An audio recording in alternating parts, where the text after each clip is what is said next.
Assalamualaikum. This is Rabia Rashid and you are watching our lectures.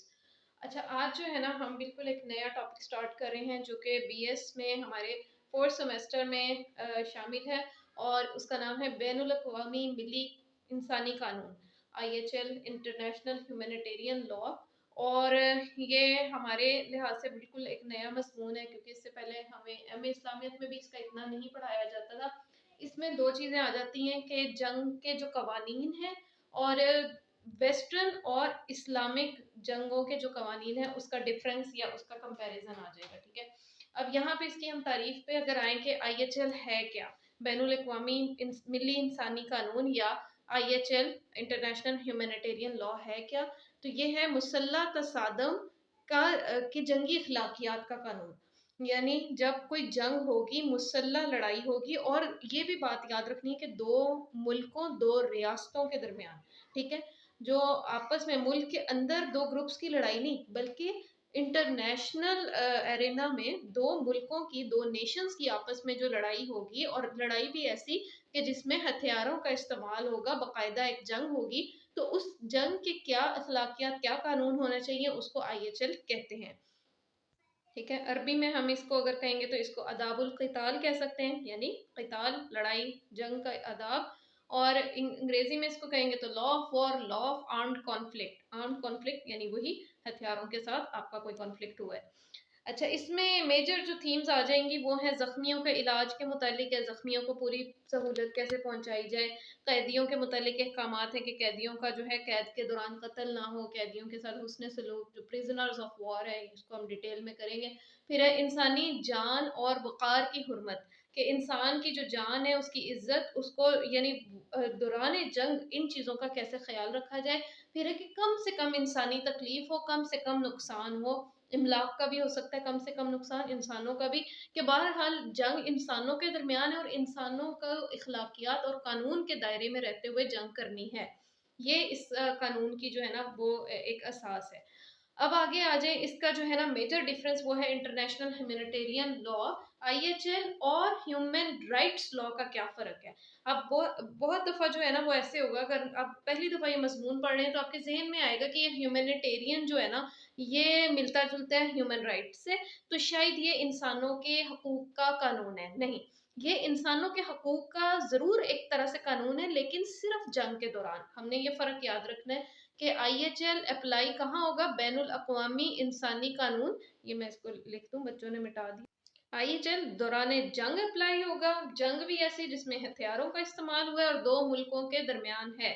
جبکہ human rights IHRL کیا ہے, یہ بین الاقوامی انسانی حقوق ہے, جو قطع نظر اس کے کہ جنگ ہو رہی ہے یا امن کی حالت ہے یا زندگی میں کسی بھی موقع پہ جو انسانوں کے حقوق ہمیشہ رہیں گے, جو ہمیشہ انسانوں کا بنیادی حق ہے, وہ اس کے بارے میں ہے, جیسے جان, مال, عزت, آزادی, اظہار رائے, رائٹ ٹو انفارمیشن, اور یہ سارے قوانین جو ہے نا وہ تو ہمیشہ رہتے ہیں.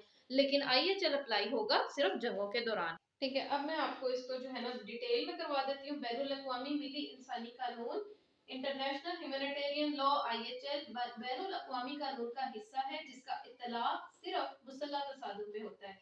اس کو قانون جنگ, لا آف وار, یا مسلح تصادم کا قانون, لا آف آرمڈ کانفلکٹ بھی کہتے ہیں.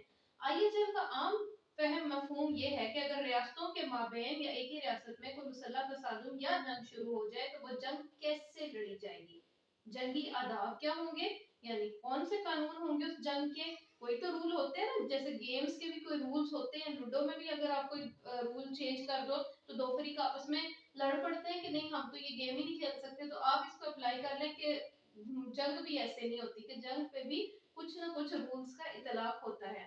پھر یہ کہ کن ہتھیاروں کا استعمال جائز ہوگا اور کون سے ہتھیار ممنوع رہیں گے. اب یہاں پہ ہتھیاروں کے بھی جائز یا ناجائز ہونے کی بھی بات آئے گی.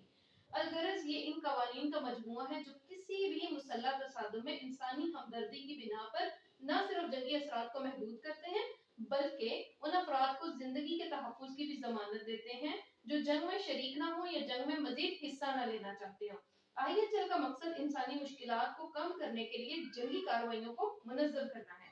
اس قانون کا مقصد مسلح تصادم کی صورت میں جنگ میں حصہ نہ لینے والے عام شہریوں کی حفاظت کو یقینی بنانے کے ساتھ ساتھ جنگ میں شریک افراد کے بھی کم سے کم جانی نقصان کو